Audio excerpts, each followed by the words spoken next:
বিশ্বনবীর মসজিদে নববীর ফ্লোর বালুর ফ্লোর ছিল, আমাদের ফ্লোর টাইলস। আল্লাহর হাবিব সাল্লাল্লাহু আলাইহি ইসলামের মসজিদে বালি নিচে, এই বালিতেই নামাজ পড়তেন। বৃষ্টি হলে কাদামাটি হয়ে যেত, কাদামাটিতেই সেজদা করতেন। সেজদা করলে কাদার মাটি আল্লাহর হাবিব সাল্লাল্লাহু আলাইহি ইসলামের নাকে আর কপালে লেগে যেত। তিনি সালাম ফিরিয়ে সাহাবাদের দিকে মুখ ফিরিয়ে বসলে দেখতেন প্রতিটা সাহাবীর নাকে আর কপালে কাদার মাটি মিশে আছে। তার মানে প্রিয় নবী সাল্লাল্লাহু আলাইহি ইসলামের মসজিদে নববী ছিল কাঁচা, কিন্তু মুসল্লি ছিল পাকা। আমাদের মসজিদগুলা হয়েছে পাকা, কিন্তু মুসল্লি কাঁচা, ঠিক কিনা? ফজরের সালাতে মানুষ নাই। ইমাম সাহেব আছেন কে কে এলাকায়? দেখি ইমাম, মসজিদের ইমাম, মাশাআল্লাহ। আপনাদের এইখানে ওই মসজিদে ফজরের নামাজে কয় কাতার হয়? 5 জন 6 জন? কেনে এত কম? কেনে? হ্যাঁ, আসে না, আসতে চায় না লোকজন। তো এই যে 5-6 জন ফজরের সালাতে, কল্পনা করতে পারেন ফজরের সালাতে এত কম লোক? ফজরের জামাতে লোক যায় না, এটা একটা মহামারী।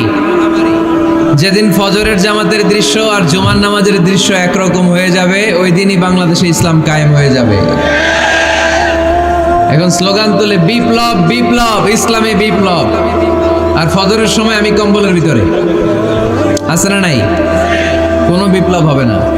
ফজরের নামাজ জামাতে পড়ুন, সকালটারে বরকতময় করে দিবে কে? আল্লাহর হাবিব সাল্লাল্লাহু আলাইহি ওয়াসাল্লামের মসজিদ ছিল সবার জন্য উন্মুক্ত, এখানে সবাই আসতে পারতো। এজন্য মসজিদ হবে সবার। আমরা মসজিদের আবাদকারী হতে চাই। এজন্য রাব্বুল আলামিন বলেন, ইন্নামা ইয়া'মুরু মাসাজিদাল্লাহি মান আমানা বিল্লাহি ওয়াল ইয়াউমিল আখির ওয়া কামাস সালাতা ওয়া আতাজ যাকাতা ওয়া লাম ইয়াখশা ইল্লাল্লাহ ফাআসা উলাইকা আন ইয়াকুনু মিনাল মুহতাদিন। সুবহানাল্লাহ পড়েন। রব্বুল আলামিন বললেন, মসজিদের আবাদকারী হবে তারা যারা আল্লাহর প্রতি ঈমান আনে, আখিরাতের প্রতি ঈমান আনে, যারা সালাত কায়েম করে, যারা যাকাত আদায় করে, যারা দুনিয়ার কাউকে ভয় পায় না, ভয় পায় একজনকে। চিল্লায় বলেন তিনি কে? যাদের হৃদয়ে আছে আল্লাহর ভয়, তারা কবু পথ ভুলে যায় না। আল্লাহর প্রেম ছাড়া এই দুনিয়া কারো কাছে কোনো কিছু চায় না, ঠিক কিনা? তাহলে যারা মসজিদের আবাদকারী এরা ভয় পায় একজনকে, চিল্লায় বলেন তিনি কে? মসজিদের আবাদকারীদের প্রথম গুণ, তারা আল্লাহয় বিশ্বাস করে, তারা আখিরাতে বিশ্বাস করে, তারা সালাত কায়েম করে, তারা যাকাত আদায় করে, তারা আল্লাহ ছাড়া পৃথিবীর কাউরে ভয় পায় না। আল্লাহ বলেন, ফাআসা উলাইকা আন ইয়াকুনু মিনাল মুহতাদিন। আশা করা যায় তারাই হলো হেদায়েতের রাস্তার উপরে আছে, ঠিক কি না? তারাই মসজিদের আবাদকারী, যারা মসজিদে যায়, সালাত আদায় করে। এখন মসজিদের আবাদকারী আপনি হতে চান, আপনি মসজিদে যান না, আপনি আবাদকারী হতে পারবেন? মসজিদের অনেক সভাপতি আছে, মসজিদে যায় না, আছে না নাই? মৌলভীবাজারে এই সমস্যা বোধহয় নাই।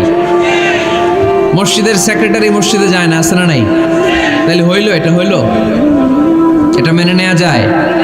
এই জন্য সভাপতি সাহেবরা, আপনি কষ্ট করে মসজিদ বানিয়েছেন, মসজিদে যাবেন। সভাপতি সাহেব আপনি মসজিদে যাবেন, সেক্রেটারি সাহেব আপনি মসজিদে যাবেন, তাহলে আপনি সঠিক মসজিদের আবাদকারী হবেন, ঠিক কিনা? আমরা মসজিদের আবাদকারী হতে চাই, ইনশাআল্লাহ। পড়েন উমরানুল মাসাজিদ। মসজিদের আবাদ কি করে করতে হয়? মসজিদ আবাদ করার 1 নাম্বার মাধ্যম হচ্ছে মসজিদ নির্মাণ করা।